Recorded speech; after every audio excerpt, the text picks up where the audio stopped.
Russian researchers in the late 1940s kept 5 people awake for 15 days using an experimental gas-based stimulant.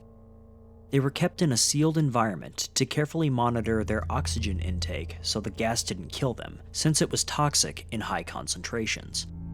This was before closed-circuit cameras, so they had only microphones and 5-inch thick glass porthole-sized windows in the chamber to monitor them. The chamber was stocked with books and cots to sleep on, but without bedding, as well as running water, a toilet, and enough dried food to last all 5 for over a month. The test subjects were political prisoners deemed enemies of the state during World War II. Everything was fine for the first 5 days. The subjects hardly complained, having been promised, falsely, that they would be freed if they submitted to the test and did not sleep for 30 days. Their conversations and activities were monitored, and it was noted that they continued to talk about increasingly traumatic incidents in their past. The general tone of their conversations took on a darker aspect after the 4-day mark. After 5 days, they started to complain about the circumstances and events that led them to where they were, and started to demonstrate severe paranoia. They stopped talking to each other and began alternately whispering into the microphone and one-way mirrored portholes. Oddly, they all seemed to think that they could win the trust of the experimenters by turning over their comrades, the other subjects in captivity with them. At first, the researchers suspected that this was an effect of the gas itself. After 9 days, the first of them started screaming. He ran the length of the chamber repeatedly, yelling at the top of his lungs for 3 hours straight, at which point he continued to attempt to scream, but was only able to produce occasional squeaks. The researchers postulated that he had physically torn his vocal cords. The most surprising thing about this behavior was how the other captives reacted to it, or rather, didn't react to it. They continued whispering into the microphones until the second of the captives started to scream. The 2 non-screaming captives took the books apart, smeared page after page with their own feces, and pasted them calmly over the glass portholes. The screaming promptly stopped, so did the whispering into the microphones. After 3 more days passed, the researchers checked the microphones hourly to make sure that they were working, since they thought it impossible that no sound could be occurring with 5 people inside. The oxygen consumption in the chamber indicated that all 5 must still be alive. In fact, it was the amount of oxygen 5 people would consume at a very heavy level of strenuous exercise. On the morning of the 14th day, the researchers did something they said they would not do to get a reaction from the captives. They used the intercom inside the chamber, hoping to provoke any response from the people they were afraid were either dead or vegetables. They announced, "We are opening the chamber to test the microphones. Step away from the door and lie flat on the floor, or you will be shot. Compliance will earn one of you your immediate freedom." To their surprise, they heard a calm voice respond in a single phrase, "We no longer want to be freed." Debate broke out among the researchers and the military forces funding the research. Unable to provoke any more response using the intercom, it was finally decided to open the chamber at midnight on the 15th day. The chamber was flushed of the stimulant gas and filled with fresh air, and immediately, voices from the microphones began to object. 3 different voices began begging, as if pleading for the life of loved ones, to turn the gas back on. The chamber was opened and soldiers were sent in to retrieve the test subjects.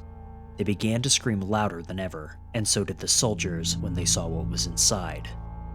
4 of the 5 subjects were still alive, although no one could rightly call the state that any of them were in life.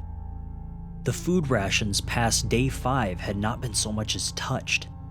There were chunks of meat from the dead test subject's thighs and chest stuffed into the drain in the center of the chamber, blocking it and allowing 4 inches of water to accumulate on the floor. Precisely how much of the water on the floor was actually blood was never determined. All 4 surviving test subjects also had large portions of muscle and skin torn away from their bodies. The destruction of flesh and exposed bone on their fingertips indicated that the wounds were inflicted by hand, not with teeth as the researchers initially thought. Closer examination of the position and angles of the wounds indicated that most, if not all of them, were self-inflicted. The abdominal organs below the ribcage of all 4 test subjects had been removed, while the heart, lungs, and diaphragm remained in place. The skin and most of the muscles attached to the ribs had been ripped off, exposing the lungs through the ribcage. All of the blood vessels and organs remained intact, but had been taken out and laid on the floor, fanning out around the eviscerated but still living bodies of the subjects. The digestive tract of all 4 could be seen working, digesting food. It quickly became apparent that what they were digesting was their own flesh that they had ripped off and eaten over the course of days. Most of the soldiers were Russian special operatives at the facility, but still, many refused to return to the chamber to remove the test subjects. The subjects themselves continued to scream to be left in the chamber and begged and demanded that the gas be turned back on, lest they fall asleep. To everyone's surprise, the test subjects put up a fierce fight in the process of being removed from the chamber. One of the Russian soldiers died from having his throat ripped out, and another was gravely injured by having his testicles ripped off and an artery in his leg severed by one of the subject's teeth.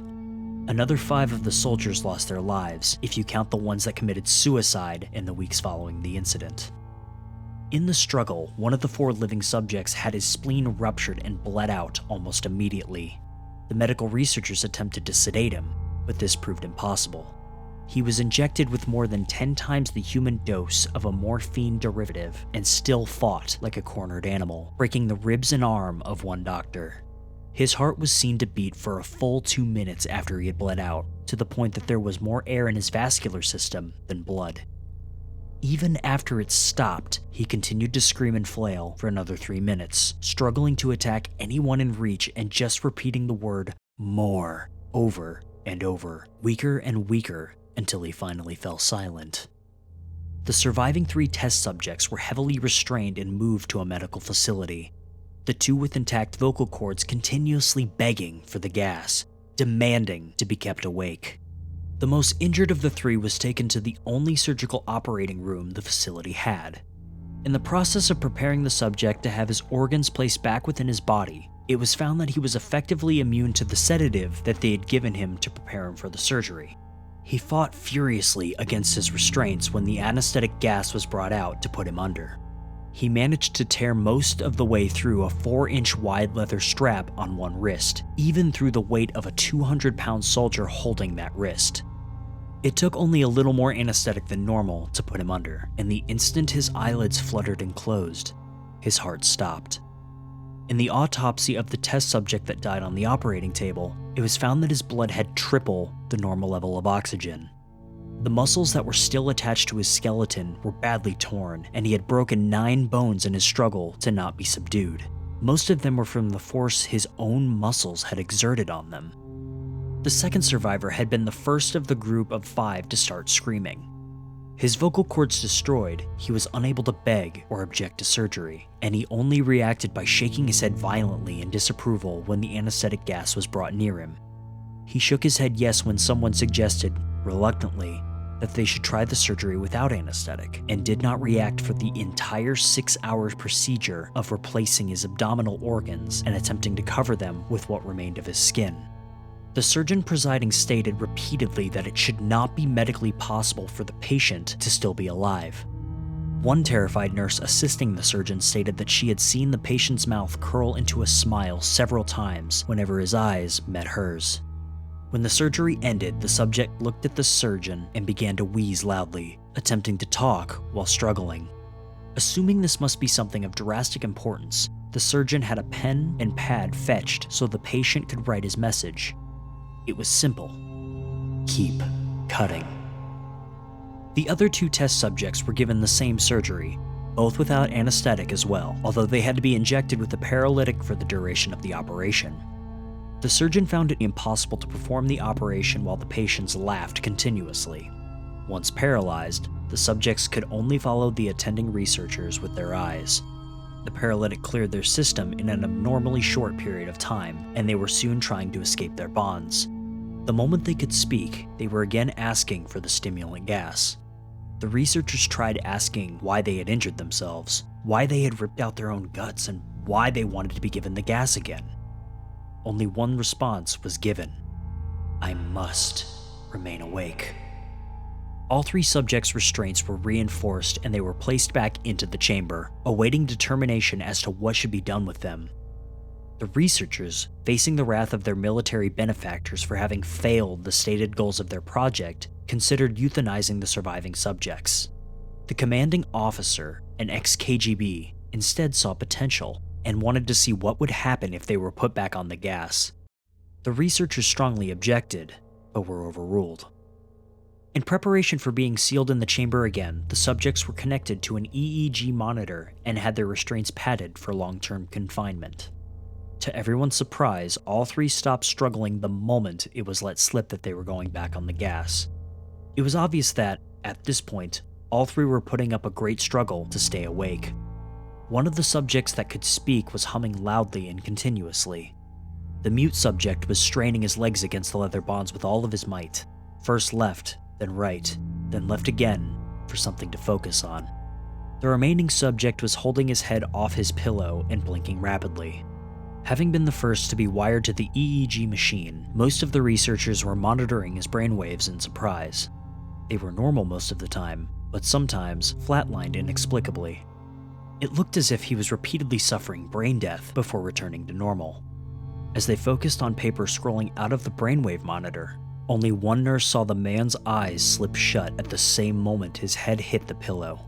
His brainwaves immediately changed to that of deep sleep, then flatlined for the last time as his heart simultaneously stopped. The only remaining subject that could speak started screaming to be sealed in now. His brainwaves showed the same flat lines as the one who had just died from falling asleep. The commander gave the order to seal the chamber with both subjects inside, as well as 3 researchers. One of the named 3 immediately drew his gun and shot the commander point blank between the eyes, then turned the gun on the mute subject and blew his brains out as well. He pointed his gun at the remaining subject, still restrained to a bed as the remaining members of the medical and research team fled the room. "I won't be locked in here with these things, not with you," he screamed at the man strapped to the table. "What are you?" he demanded. "I must know." The subject smiled. "Have you forgotten so easily?" The subject asked. "We are you. We are the madness that lurks within you all, begging to be free at every moment in your deepest animal mind. We are what you hide from in your beds every night.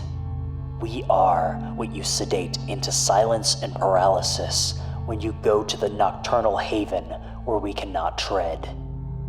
The researcher paused, then aimed at the subject's heart and fired.